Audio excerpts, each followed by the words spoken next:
Në kuadrin e përkujtimit të 35-vjetorit të Meshës së parë dhe rikthimit të fesë në Shqipëri, Muftiu i Shkodrës, Imam Muhamet Sytari, ka zhvilluar një vizitë në Varrezat e Rmajit, ku u prit nga arqipeshkvi i Shkodrës, Imzot Giovanni Perragjine, dy drejtuesit kryesor të dy komuniteteve më të mëdha fetare në Shkodër. Vizituan nga afër ambientet e brendshme të kupolës së Varrezave të Rmajit, aty ku më 11 nëntor 1990 u mbajt mesha par publike nga Dom Simon Jubani pas dekadave të ndalimit të fesë. Gjatë takimit, krerët e komuniteteve fetare vendosën theksin tek rëndësia e bashkëpunimit dhe bashkëtesa fetare në Shkodër, ndërsa vlerësuan lirinë e besimit si një drejt legjitime për çdo kënd dhe si një gur themeli për demokracinë. Këtu nuk jemi vetëm duke përkujtuar një ngjarje, jemi këtu duke përkujtuar e më shumë duke vlerësuar kuraju, guximi që kanë pasur këto njerëzit.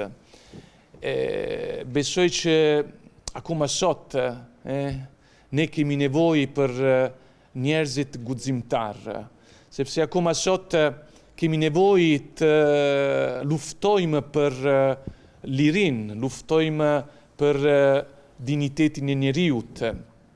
Akoma sot kemi shumë ngjarje në të cilin liria e njeriut është e shkelur. Kemi nevojë të marrim guximin e tyre për të luftuar për liri, për demokraci. Unë jam shumë i lumtur që sot ju vizitoj këtu në këtë vend. Ky është një moment për të reflektuar edhe për të medituar, edhe për të çuar në mend një nënor të përbashkët të krishterëve edhe muslimanëve të Shkodrës, që bashkarisht pa asnjë lloj dallimi, dorë për dorë e krah për krah, shënuan atë që unë thash edhe në hutben e ditës së Xhuman në xhamin e Plumit, atë që është ngjarja më e rëndësishme e shekullit për ne.